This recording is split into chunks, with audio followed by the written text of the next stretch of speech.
በኦሮሚያ ክልል የቻይና ቋንቋን የሚያስተምሩ መምህራንን ለማሰልጠን የኦሮሚያ ክልል ትምህርት ቢሮና አዲስ አበባ ዩኒቨርሲቲ የመግባቢያ ስምምነት ተፈራረሙ። በህገወጥ የሰዎች አዘዋዋሪዎች የተጭበረበሩ ከ750 በላይ ኢትዮጵያውያን አሁንም በማይናማር ስቃይ ውስጥ መሆናቸውን ለሪፖርተር በላኩት መልእክት አስታውቀዋል። ሰላም ጤና ይስጥልን። የተወደዳችሁ የኢትዮጵያ ሪፖርተር ዩቲዩብ ቻናል ተከታታዮች ወቅታዊ መረጃዎች በፍጥነት እንዲደርሷችሁ የኢትዮጵያ ሪፖርተር ዩቲዩብ ቻናልን ላይክ፣ ሰብስክራይብ እና ሼር እንድታደርጉ እየጋበዝን የሰዓቱን አበይት ዜናዎች ይዘን ቀርበናል። ከዜናዎቹ ጋር ኢሊያስ ክፍሌ ነኝ። አብራችሁን ቆዩ። ቴምር እርግጠኛ ነን ይህንን ቃል በተደጋጋሚ ሰምተውታል። ለምን ይመስሎታል? ቀድመን ደንበኞቻችን የሚፈልጉትን ይዘን በመገኘታችን። ከአሁን ቀደም ከ7 በላይ ፕሮጀክቶችን አጠናቆ ያስረከበው ድርጅታችን አሁን ላይ እዛ ፒያሳ የመጨረሻ ግዙፍ የንግድ ሞል ከ900 ሺህ ብር ቅድመ ክፍያ ጀምሮ እንዲሁም የመኖሪያ ቤቶችን በፒያሳና አያት ይዘንሎት መተናል። እየኖሩበት ያለምንም ወለድ ወይም አንድ ጊዜ ከፍለው የ35% እውነተኛ ቅናሽ ያገኙ። ልብ ይበሉ፣ ስምምነታችን በኢትዮጵያ ብር ሲሆን ምንም አይነት የዋጋ ለውጥ የለውም። ለበለጠ መረጃ ከታች ባለው ስልክ ይደውሉልን። ቴምር ሪል ስቴት። በህገወጥ የሰዎች አዘዋዋሪዎች የተጭበረበሩ ከ750 በላይ ኢትዮጵያውያን አሁንም በማይናማር ስቃይ ውስጥ መሆናቸውን ለሪፖርተር በኢሜይል መልእክት አስታውቀዋል። በማይናማር ወታደራዊ ካምፕ ውስጥ የሚገኙ 780 ኢትዮጵያውያን በህገወጥ የሰዎች አዘዋዋሪዎች ተታለው በወንጀል ስራ ላይ ተሰማርተው ቢቆዩም ድምፅ የሚሆነን አጥተናል ሲሉ ቅሬታቸውን ገልጸዋል።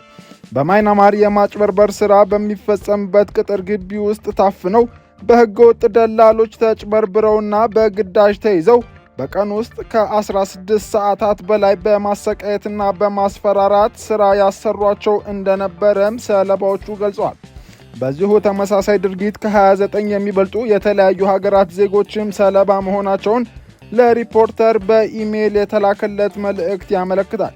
ዓለም አቀፍ ትኩረት በቅርቡ ካገኘው ወዲህ የሚዲያ ሽፋንና የሰብአዊ መብት ሙግቶች በመስፋፋታቸው በግዴታ የማጭበርበር ስራ እንዲሰሩ ከሚገደዱባቸው ካምፖች መውጣት መቻላቸውን ቢገልጹም በአሁኑ ሰዓት ቻይናውያን የተደራጁ ወንበዴዎች ወይም ጋንግ አባላት ኢትዮጵያውያኑ ወደሚገኙበት ካምፕ መግባት በመጀመራቸው ይበልጥ ለአደጋ መጋለጣቸውን ገልጸዋል። ኢትዮጵያውያኑ በላኩት መልእክትም እነዚህ የወንበዴ ቡድን አባላት አስገድደው ወደ የማጭበርበር ስራ የሚሰራበትና ስቃይና እንግልት አሳልፈንበታል ወደሚሉት ካምፕ ሊወስዷቸው እንደሚችሉ ስጋታቸውን በመግለጽ አሁን የሚገኙበት ማዕከልና የማጭበርበር ስራ የሚሰራበት ካምፕ በመካከላቸው ከ1 ኪሎ ሜትር ያነሰ ርቀት መኖሩን ጠቁመዋል። ወደዚያ ካምፕ ከተመለስን በህይወት ላንቆይ እንችላለን። ፍርሃቱ በጣም ከባድ ከመሆኑ የተነሳ አንዳንድ ሰዎች ራሳቸውን ለማጥፋት እያሰቡ ነው ሲሉም የችግሩን አስከፊነት ለሪፖርተር በላኩት መልእክት አስፍረዋል። ሪፖርተር በማይናማር የሚገኙ ኢትዮጵያውያንን አሁናዊ ሁኔታ በተመለከተ ከውጭ ጉዳይ ሚኒስቴር ምላሽ ለማግኘት ያደረገው ጥረት ይህንን ዘገባ እስካዘጋጀንበት ጊዜ ድረስ አልተሳካም። የውጭ ጉዳይ ሚኒስቴር በቅርብ ጊዜያት በ3 ዙር 100 ገደማ ኢትዮጵያውያንን ከማይናማር አስከፊ ሁኔታ ውስጥ ወደ ሀገራቸው መመለስ መቻሉን ገልጾ እንደነበረ ይታወሳል።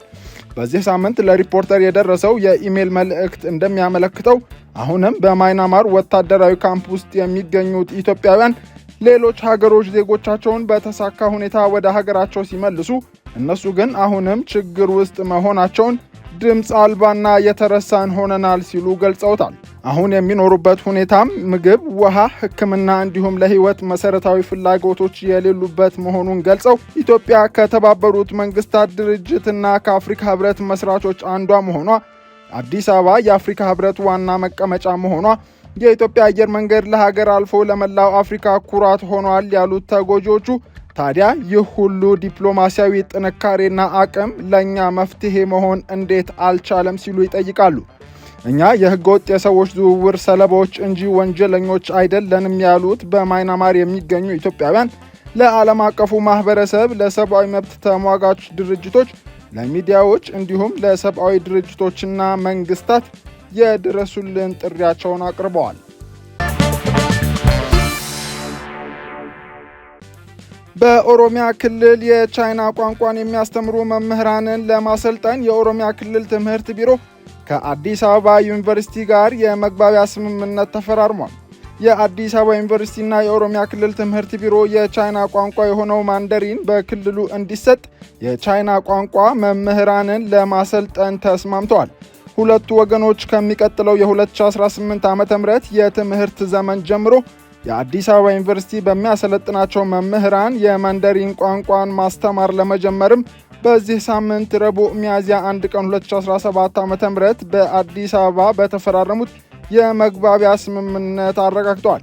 የመግባቢያ ሰነዱ በኦሮሚያ ክልል አዳሪና ሁለተኛ ደረጃ ትምህርት ቤቶች ውስጥ ማንደሪን የተባለውን የቻይና ቋንቋ የሚያስተምሩ መምህራንን አቅም ማሳደግን ያካትታል የተባለ ሲሆን በዚሁ ስምምነት መሰረት በየዓመቱ 30 የሚደርሱ መምህራንን ለማሰልጠን ታቅዷል ሲሉ የአዲስ አበባ ዩኒቨርሲቲ ፕሬዝዳንት ዶክተር ሳሙኤል ክፍሌ ለቻይናው የዜና ወኪል ዢንዋ ተናግረዋል።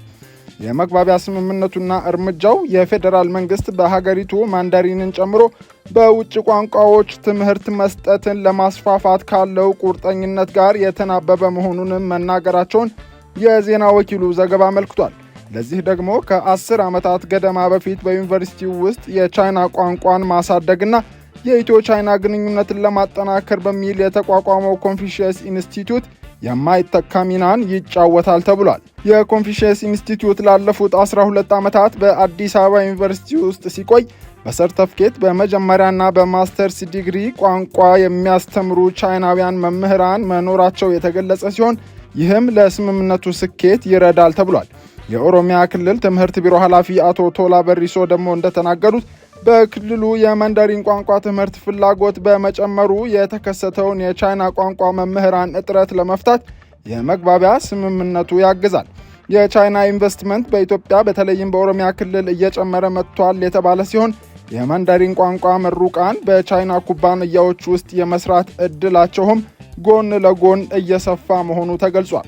ኢትዮጵያ ከቻይና ጋር ባላት ጠንካራ ኢኮኖሚያዊ ትስስርና የቻይና ኩባንያዎች በተለይም በመንገድ በባቡር መስመርና በኢንዱስትሪ ዞኖች ልማት ላይ እያደገ በመምጣቱ የቻይና ቋንቋን የመማር ፍላጎት በኢትዮጵያ ዩኒቨርሲቲዎችና ኮሌጆች ጨምሯል ሲልም የዢንዋ ዘገባ አመልክቷል። የሕዝብ ተወካዮች ምክር ቤት ጥር 22 ቀን 2017 ዓ.ም ባካሄደው 17ኛ መደበኛ ስብሰባው አጠቃላይ የትምህርት አዋጅን ማጽደቁ የሚታወስ ሲሆን በዚህ አዋጅ መሰረትም ክልሎች በራሳቸው መመዘኛ የሚመርጡትን አንድ የውጭ ቋንቋ መስጠት እንዲችሉ ደንግጓል። የተወደዳችሁ የኢትዮጵያ ሪፖርተር ዩቲዩብ ቻናል ተከታታዮች ለሰዓቱ የያዝናቸው አበይት ዜናዎች ያቀረብንላችሁ ነበሩ። ለወቅታዊ ጥልቀት ያላቸውና ፈጣን መረጃዎች ፍላጎቶ የኢትዮጵያ ሪፖርተር ዩቲዩብ ቻናል ቤተሰብ እንድትሆኑ እንጋብዛለን። መልካም ጊዜ።